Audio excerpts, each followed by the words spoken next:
तो हेलो जी, नमस्कार, welcome to losing channel. आपने देखा कि सेकंड टेस्ट है वो कितना ज़बरदस्त हुआ, कितना रूथलेस तरीक़ा से इंडिया ने बांग्लादेश को ये शिकस्त दी है। अभी कुछ दिन पहले जैसे ही टूर्नामेंट स्टार्ट होने से पहले ये कह रहे थे कि जी ऐसा है कि हम तो इंडिया को 2-0 से हराएंगे। तो उस पर रोहित शर्मा का एक बयान आया था कि ठीक है, जो कहते हैं कहने दे, मज़े लेने दे, हम तो भाई ग्राउंड में बताएंगे कि कौन किसको हराएगा। और जिस जिस तरह से वन साइडेड मैच जीता है इंडिया ने, इनको बताया है कि आपने पाकिस्तान से जीत लिया तो इसका मतलब ये नहीं कि आप बहुत ज़्यादा इम्प्रूवमेंट कर लिए। और कितनी डिफरेंस होती है एक टॉप क्लास टीम में और एक जो अ, नीचे की टीम है। अभी इंडिया आप देखेंगे तो वर्ल्ड टेस्ट चैम्पियनशिप की जो टेबल है उसमें टॉप पे है। तो बहुत ही तगड़ा किस्म का ये ओवरऑल टूर्नामेंट हुआ है भारत के लिए। और ये जो मैच हुआ है इसमें आप देखें कि मैच 2 दिन इंडिया के पास बचे हुए थे, उसमें उस 2 दिन में भी इनको सिर्फ और सिर्फ 5 ही सेशन लगे हैं। एक आज के और एक कल के, 3 सेशन और 2 सेशन और कुछ आज के। तो बहुत ही तगड़ा किस्म की क्रिकेट खेली गई है इंडिया की तरफ से, स्पेशली जायसवाल। और बॉलर ने भाई बहुत ही तगड़े, मतलब एकदम कहीं का छोड़ा ही नहीं, एकदम पकड़ के रखा था बांग्लादेश को, कहीं का नहीं छोड़ा, हिलने तक नहीं दिया। और बहुत ही ज़बरदस्त बैटिंग हुई है और बॉलिंग भी साथ में हुई है। जब ये मैच स्टार्ट हुआ, 2 दिन बचे हुए थे, तो ऐसा लग नहीं रहा था कि मतलब, लेकिन एक फेथ थी, एक बिलीव था कि चलो ठीक है, 2 दिन बचा हुआ है तो ठीक है, 6 सेशन होंगे तो शायद हो सकता है कि इंडिया इनको 1-1.5 सेशन में आउट करके और फिर तेज़ तरार बैटिंग करके, एक एक तो बिलीव था। बट बहुत लोग सोच रहे थे कि ये हो सकता है इंडिया ड्रॉ के लिए खेले, लेकिन एक कहीं ना कहीं बिलीव था कि नहीं, जो है ये मैच इंडिया जीतने के लिए अप्रोच करेगी ओवरऑल। तो सेम अप्रोच के साथ इंडिया उतरी भी फील्ड पे। और रोहित शर्मा आप देखे होंगे, उसका इंटेंट था कि नहीं, हमने जीतना है, क्योंकि अगर इंडिया ये मैच हारती तो फिर थोड़ा सा टेस्ट वर्ल्ड चैम्पियनशिप फाइनल के लिए थोड़ा सा ऑस्ट्रेलिया के साथ मैचेस जीतने पड़ते और न्यूजीलैंड के साथ भी बिल्कुल। तो वही है कि रोहित शर्मा जो है भाई सोच रहा है कि अपने कैप्टेंसी में एक वर्ल्ड टेस्ट चैम्पियन का भी ट्रॉफी जीते। तो बहुत तो वही बहुत तगड़ी बैटिंग हुई। और जब मैच कल का दिन का स्टार्ट हुआ और जिस तरह से ग्राउंड पे इंडियन टीम उतरी और जितनी तगड़ी अप्रोच के साथ चली, तो तभी लग गया था कि ये जीतने के लिए अप्रोच कर रहे हैं। और बहुत ही ओवरऑल अश्विन, जडेजा और बुमराह, इवन आकाशदीप, सब ने अच्छी बॉलिंग की। कल कैच भी अच्छे लिए गए। और उसके बाद जब बैटिंग के लिए उतरी तो फिर तो इंटेंट काफ़ी क्लियर हो गया कि नहीं, ये जीतने के लिए जा रहे हैं। और बहुत ही बेहतरीन रन रेट के साथ बहुत क्विक रन बनाए इंडिया ने, बहुत ही मिनिमम टाइम में। और उसके बाद फिर बांग्लादेश को ऑफ़र किया कि आप आओ बैटिंग करो। और वो आखिर के जो 10 ओवर होते हैं वो वैसे भी डेंजरस होते हैं किसी भी टीम के लिए। और उसमें 2 विकेट लिए। और फिर आज जिस तरह से बॉलिंग की है, it was absolutely ruthless bowling की है भाई, गजब खतरनाक बॉलिंग की है। तो इनके पास कर करा के कुछ रह नहीं गया था अपने विकेट गंवाने के अलावे। बहुत ज़्यादा रेसिस्टेंस दिखी नहीं, सिवाय एक मुस्तफ़िर रहीम के। उसने थोड़ा बहुत अच्छा खेला। बट आप देखेंगे कि ये बहुत ही ओवरऑल परफॉर्मेंस रहा है। और ऑफ कोर्स सबकी कंट्रीब्यूशन रही है, फ्रॉम टॉप से आप जायसवाल को ले लें और भी ऋषभ पंत, अश्विन, जडेजा, ओवरऑल ये टीम परफॉर्मेंस रही है। और शानदार कैचिंग और फील्डिंग भी रही है। उसके अलावा आप रोहित शर्मा की कैप्टेंसी देखेंगे तो it was absolutely brilliant, it was simply brilliant. तो बहुत ही तगड़े अप्रोच। और ये डिफेंसिव हो के नहीं, ऑफेंसिव हो के मैच, ऑफेंसिव अप्रोच से ये मैच खेलने के लिए उतरे थे इन्होंने। और बहुत सारे रिकॉर्ड कर कर आके बने इसमें। और यही होता है कि आप लगें किसी चीज़ के पीछे अगर एक जुनून के साथ, तो वो ऑलमोस्ट हो ही जाता है। तो आप देख सकते हैं कि इंडिया का जो है कितनी अच्छी, यहाँ पे स्कोर कार्ड में दिखाता हूँ।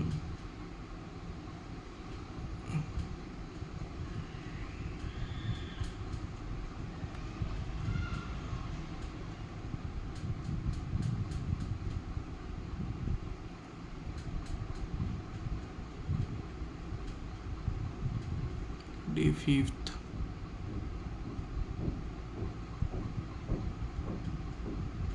तो यहाँ पे आप देखोगे कि ये प्लेयर ऑफ द मैच यशस्वी जायसवाल रहे हैं। पहले इनिंग में बहुत ही क्विक 22 रन्स मोर और लेस 42 बॉल या 43 के आसपास में बनाए थे, if I am not wrong, और दूसरे में 51। और यशस्वी जायसवाल होना ही था प्लेयर ऑफ द मैच, क्योंकि इसने बहुत ही तगड़ी बॉलिंग की है, सॉरी बैटिंग की है दोनों ही इनिंग में। और रविचंद्र अश्विन ने भी अच्छे विकेट लिए, मुझे 5 या 6 तकरीबन विकेट लिया है रविचंद्र अश्विन ने। तो यहाँ पे आप देख सकते हैं कि ये जो है आज का बांग्लादेश का ये जो है फर्स्ट इनिंग है, कुछ ज़्यादा ये कर नहीं पाए। एक मोमिनुल हक जो है वो कर करा के थोड़े रेजिस्टेंस दिखाएं और अच्छी बैटिंग की, 107 रन बनाया तकरीबन उसने। और उसके बाद आप देखेंगे तो बॉलिंग डिपार्टमेंट में पहले इनिंग में एकदम फर्स्ट क्लास के जसप्रीत बुमराह ने 3 विकेट लिए, 2 विकेट मोहम्मद सिराज, रविचंद्र अश्विन ने 2 विकेट लिए, 2 विकेट आकाशदीप ने भी, भाई बहुत ही ज़बरदस्त पोटेंशियल वाला लड़का है। इसको अगर कंटिन्यूस मौका मिले तो he will be do better and he may be the bright future for India. Ravindra Jadeja ने भी बहुत कसी हुई की थी बॉलिंग। वहीं आप फर्स्ट इनिंग इंडिया का देखेंगे तो इंडिया का फर्स्ट इनिंग देखें तो यशस्वी जायसवाल बहुत ही तगड़ी क्विक 51 बॉल पे 72 रन ऑलमोस्ट 141 का स्ट्राइक रेट से बनाया है। रोहित शर्मा ने अच्छे इंटेंट दिखाए, काफ़ी तेज़ बैटिंग की, अप्रोच उसका यही था कि 15-16 का स्ट्राइक रेट ऐसे ही कुछ ले जाना है, 15-16 पर ओवर मारना है। और उसके बाद अनफॉर्चुनेटली वो एक बॉल पे रोहित शर्मा आउट हो गए, थोड़ी बॉल जो है वो नीचे रह गई, अनलकी रहे। शुभम गिल ने भी अच्छे ठीक ठाक स्ट्राइक रेट से 100+ के स्ट्राइक रेट से बनाए हैं 39 रन। ऋषभ पंत शॉट खेलने में आउट हो गए। ऑफकोर्स विराट कोहली ने बेटर बैटिंग की थी कल, और वो भी अनलकी रहे बेचारे। 50 बनाने के चक्कर में सोचे बड़ा हिट लगाकर थोड़ा आगाज करते हैं, और चूँकि पिच जो थी स्लो बाउंस थी, अनइवन तो नहीं कह सकते, स्लो ही बाउंस हो रही थी पिच, और इनके लिए भी गेंद नीचे रह गई। ऑफकोर्स केएल राहुल देखिए बहुत ही तगड़ी बैटिंग की है भाई साहब इसने। ये क्या होता है कि ये अपनी परफॉर्मेंस खुद ही ख़राब कर लेते हैं केएल राहुल जो हैं, वो स्लो डिफेंसिव खेल के आउट हो जाते हैं। अगर ये फ्री माइंड के साथ, कल इनके पास मौका दस्तूर दोनों था, टीम ने भी इनको क्रेडिट वो लाइसेंस दे रखा था कि चलो ठीक है आपने मारना ही है। फर्स्ट क्लास के कितनी प्यारी प्यारी शॉट खेलता है भाई केएल राहुल, जब खेलता है ना जिस क्लास के साथ, he was looking so fine. तो आप देख सकते हैं कि 68 रन बनाए हैं जनाब ने 43 बॉल पे, फर्स्ट क्लास के 7 चौके और 2 158 की स्ट्राइक रेट है। अच्छे बैट्समैन के तो T20 में भी नहीं होते ही। और रविंद्र जडेजा फिर वही तेज खेलने का, आकाशदीप ने आते ही 2 छक्के भाई साहब लगाए उसने तो लगता है कि कसम खा गए थे कि सारे बॉल छक्के ही मारने हैं। तो ये है, और इसमें 4 विकेट साकिब अल हसन को मिले थे। साकिब अल हसन जैसे कि पहले बता चुका है कि मैं रिटायरमेंट ले सकता हूँ, तो मोस्ट प्रोबेबली उसका लास्ट मैच है, हमें भी 1-2 मैच होम सीरीज खेल के हो सकता है। तो ठीक है, साकिब अल हसन 4 विकेट लिया है, अगर एंड इस तरह से हो तो ठीक है। I was suffering from lot of problems, personal matter उसके बहुत सारे हैं। तो यहाँ पे अगर फिर बांग्लादेश का अगर सेकेंड इनिंग आप देखेंगे तो इसमें भी यहाँ पे तो टिकने नहीं दिया। सलमान इस्लाम ने थोड़ी सी रेजिस्टेंस दिखाई और मुशफ़िकुर रहीम, और बाकी तो वही 2-4-10 वाले ही सिंगल डिजिट में ही निपट गए, ज़्यादा किसी ने कुछ किया नहीं। और यहाँ पे आप देख सकते हैं कि बुमराह ने 3 विकेट लिए, रविचंद्र अश्विन ने 3, और रविचंद्र अश्विन ने स्टार्टिंग का स्पेल करा, लेकिन भाई साहब बहुत ही क्विक सक्सेशन में विकेट निकाला है और बहुत ही क्रूशियल निकाला है। अगर वो 3 विकेट क्विक ना निकले होते तो बांग्लादेश पे शायद इतना प्रेशर ना बनता, लेकिन बहुत ही तगड़ी बॉलिंग की रविचंद्र अश्विन ने, और पहले फेज में ही 3 क्विक विकेट निकाल लिए, जिससे ओवरऑल प्रेशर बांग्लादेश पे बन गए। क्योंकि आप स्टार्टिंग के अगर 2-3 विकेट क्विकली खो देते हैं तो फिर बाकी के जो बैट्समैन आते हैं उन पे ओवरऑल प्रेशर बन जाता है, और वही हुआ फाइनली। वो साइकिल स्टैंड की तरह कोलैप्स कर गई बांग्लादेश की टीम। तो वो जैसे जो किचन में जब बर्तन गिरते हैं एक के ऊपर एक, उसी तरह से डगमगा गई सारी। और यहाँ पे फिर से जडेजा ने भी 3 विकेट लिए हैं तगड़े किस्म के। मोहम्मद सिराज को उतनी बॉलिंग भी नहीं मिली और विकेट भी नहीं मिला, तो ठीक है, but he looks well overall match. अच्छे इंटेंट के साथ बॉलिंग कर रहा था। आकाशदीप अगेन एक क्विक विकेट लिया उसने आकर के। तो ये रहा। और फाइनल इनिंग जो इंडिया की है, आप देख सकते हैं कि इसमें रोहित शर्मा फिर से वो बर्बाद और तबाह करने के लिए उतरा था रोहित शर्मा। और वो इंटेंट के साथ तो बेचारे खेल ही रहे थे रोहित शर्मा, लेकिन फिर अगेन अनलकी रहे। ओवरऑल वो ये through out the series he unlucky रहे हैं। मतलब इंटेंट तो शो किया है कि नहीं लंबे चौड़े रन करने हैं, लेकिन वही बात है कि अच्छे से चल नहीं पाए। But okay, we know what the Rohit Sharma can do. और उसके बाद जायसवाल एज यूजुअल बहुत ही कंसिस्टेंट और बहुत ही तगड़ा किस्म का बैट्समैन है भाई। इस स्ट्राइक रेट से रन बनाना और इतनी consistency, he is absolutely extra ordinary talent without any doubt. और उसके बाद फिर अगेन आप देखेंगे कि शुभम गिल बैड शॉट खेले ऑफकोर्स, विराट कोहली अच्छा खेले 29 रन, और फाइनली ऋषभ पंत ने फिनिश किया एक चौका मार के। तो बहुत ही ज़बरदस्त किस्म का, मतलब अगर दूसरी भी कोई टीम होती ना तो इतना तो मतलब वो ड्रॉ के लिए जाती, इतना इस इंटेंट और प्लान के साथ जो है वो इंडिया ही खेल सकता है। और होम सीरीज घर में तो इंडिया पहले भी नामुमकिन को मुमकिन कर चुका है। मुझे याद है कि इंग्लैंड का सीरीज़ था, उसमें भी कुछ इसी तरह का, मतलब वो मैच लगभग इंडिया हार रहा था लेकिन उसको फिर जीत में कन्वर्ट कर दिया। तो होम सीरीज अगर खेल रहा है इंडिया तो कहीं से भी ये कुछ भी कर सकते हैं, वी नेवर नो। इतनी तगड़ी खेलती है टीम इंडिया अपने घर में, तो बहुत मुश्किल है। बांग्लादेश तो इनके लिए 1.5 दिन भी मोर और लेस काफ़ी था। तो यही सब है। अब नेक्स्ट सीरीज जो है वो न्यूजीलैंड से है 16 से, 3 टेस्ट मैचेज हैं। न्यूजीलैंड ठीक टीम है लेकिन श्रीलंका से अभी हारी है, तो कॉन्फिडेंस ऑफकोर्स लो होगा। और घर में न्यूजीलैंड भी कहीं नहीं टिकेगी भाई, 3-0 से जाएगी न्यूजीलैंड भी।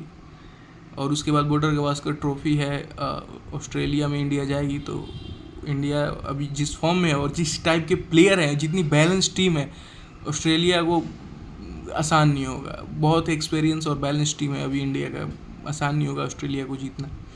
हालांकि उनके पास हैं अच्छे खासे प्लेयर, बॉलिंग उनके काफ़ी स्ट्रॉन्ग है एज कम्पेयर टू बैट्समैन उतने कोई तगड़े हैं नहीं उनके पास। तो सारे थोड़े देर में तेज़ खेलने वाले हैं और उतनी रेजिस्टेंस शो करने वाले हैं नहीं। तो वही 2-2.5 ही उनका एक ऑन एन एवरेज स्कोर बनेगा मुझे लगता है हर एक इनिंग में। बॉलिंग पेस अटैक ठीक है ऑस्ट्रेलिया की, हेजलवुड, कमिंस और स्टार्क ठीक हैं, ये तीनों ठीक है। तो कोई दिक्कत नहीं है। इंडिया के पास भी है ठीक ठाक बैट्समैन जो इनको टैकल कर सकेंगे। तो वहाँ पे भी ये ऑस्ट्रेलिया को मुझे लगता है 3-2 से तो हराएंगे ही हराएंगे। और न्यूजीलैंड 3-0 से जाएगी, क्लियर है 100%, इसमें कोई शक नहीं है। लपेटे जाएंगे न्यूजीलैंड वाले, क्योंकि इंडिया में चांस ही नहीं है। और न्यूजीलैंड ख़राब फॉर्म से गुजर रही है, they don't have that much player in currently in the form. और वही है, फिर 6 तारीख से T20 है। जिस तरह का स्क्वाड आया है आप देख सकते हैं, सारे नए, इनमें से तो कोई नहीं है, इनमें से इनको रेस्ट देंगे। जो ये टेस्ट मैच खेले हैं इनमें से कोई नहीं रहेगा, इनको रेस्ट दिया जाएगा, क्योंकि ये न्यूजीलैंड के लिए फिर प्रिपेयर हो जाए। क्योंकि बैक टू बैक मैच खेलते हैं आप, अगर इनमें से T20 में किसी को लिया जाता तो एक ऑलरेडी मसल फैटिग हुई होती है, और थोड़ी रेस्ट ज़रूरी है ताकि ये फिर से प्रिपेयर हो सके न्यूजीलैंड के टेस्ट के लिए, जो कि पुणे, मुंबई और आई थिंक पुणे, मुंबई, एक और कहीं जगह पे वेन्यू है, वहाँ पे खेलेंगे ये लोग।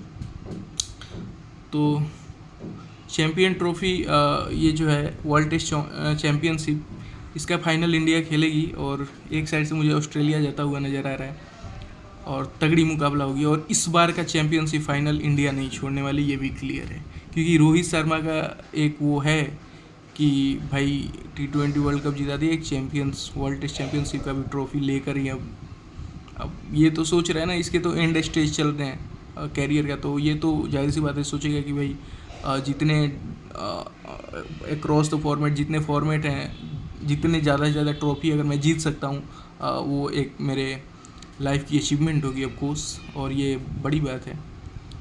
तो 6 तारीख से बाकी T20 मैच है, और उसमें जितने भी नाम आए हैं, मयंक यादव भी है फर्स्ट टाइम, नीतीश कुमार रेड्डी, ये 2 नए चेहरे हैं, बाकी तो खेल ही चुके हैं जिम्बाब्वे के खिलाफ। अब देखते हैं, अच्छा T20 मुकाबला होना चाहिए, सूर्य कुमार यादव लीड करेंगे। बाकी T20 में बांग्लादेश तो कर के खेल लेती है, वो अच्छे मैच निकाल ले जाते हैं बांग्लादेश, छोटा फॉर्मेट है उसमें अच्छा कर लेते हैं बांग्लादेश। तो मुकाबला तो टक्कर का होगा T20, ऐसा नहीं है कि कहीं इंडिया वन साइडेड ले जाएगा या फिर बांग्लादेश, ऑफकोर्स टक्कर का होगा, क्योंकि इंडिया की नई टीम है, उसमें उतना एक्सपीरियंस है नहीं, लेकिन हाँ पोटेंशियल है, एक्सपीरियंस नहीं है बट पोटेंशियल है, तो बहुत ही इंटरेस्टिंग होगा, आप बिल्कुल देखें। So see you in next video, thank you.